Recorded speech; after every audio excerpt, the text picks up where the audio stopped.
All right, well, good morning, good evening, good afternoon, ladies and gentlemen. Citizens of YouTube, Pastor Dow here. I'm hoping that this is not true. It's raining down here. It's raining a lot.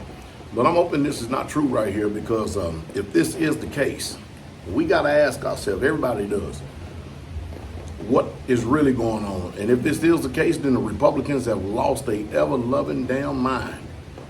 I have a news clip right here that says, the vast majority of the Republicans just voted for a bill to criminalize criticism of the Israeli government. Now, first of all, number one, what in the hell do the Republicans give a damn about Americans criticizing any other government, especially the Israeli government? Out of all people on the face of planet Earth. You see, this is an attack. And this is where I keep telling y'all, America is heading towards communism. Because when you no longer have freedom of speech, freedom of thought to be able to speak your mind and say whatever the hell you want to say, you're not infringing upon no people and stuff. You're just speaking about the damn government as itself, you know what I mean? But it's crazy.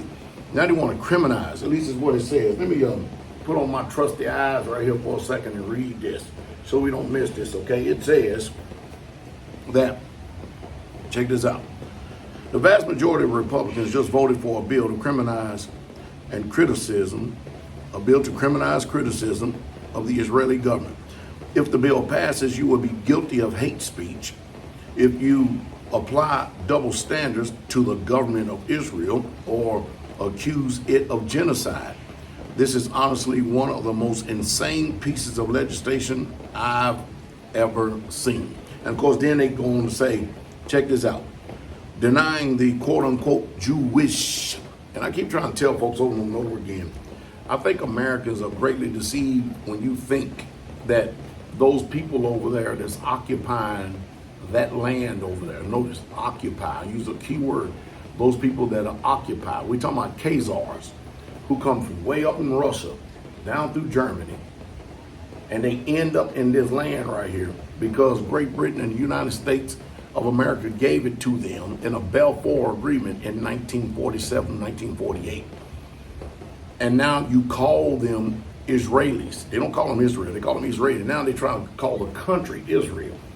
And the deception is that people that have no clue or idea, they automatically, especially with the pagan religion or Christianity, they automatically associate anytime you mention the name Israel with these particular people who have never, ever, ever been a people of the book. They have no genetic link with Abraham, Isaac, Jacob, Moses. I don't care what they try to say.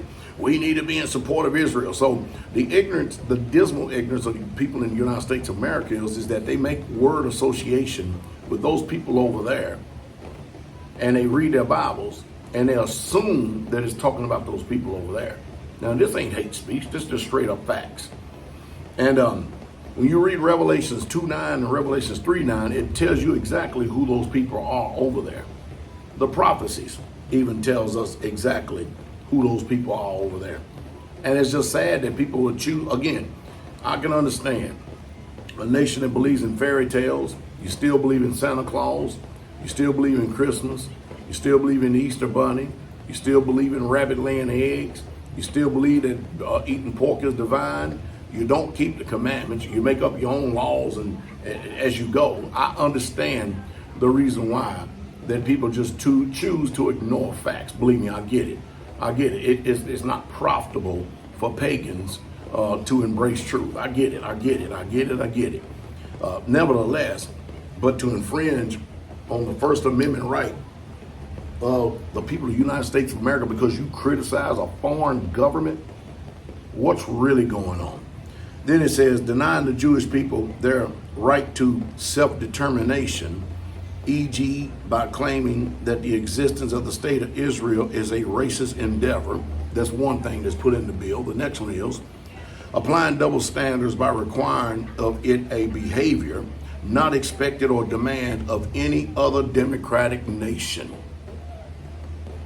We really, truly, as Americans, got to ask what the hell's really going on.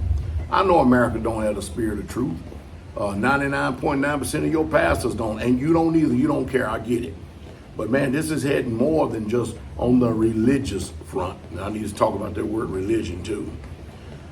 Using the symbols and images associated with classic anti-Semitism,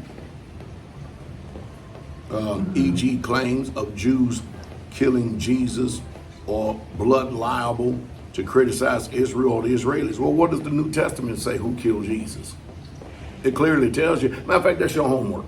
That's your homework. Now you see the reason why they want to criminalize the scriptures. They want to get rid of the scriptures because they don't want you criminalizing. They don't want you knowing the truth. They want you to stay in your utopia out there. That's what they want. And then it goes on to say this. It says, drawing comparisons with contemporary Israel. Anyway, this is enough of this sickness right here. I can only hope that you all see what the hell is going on, because it ain't good at all. It just ain't good.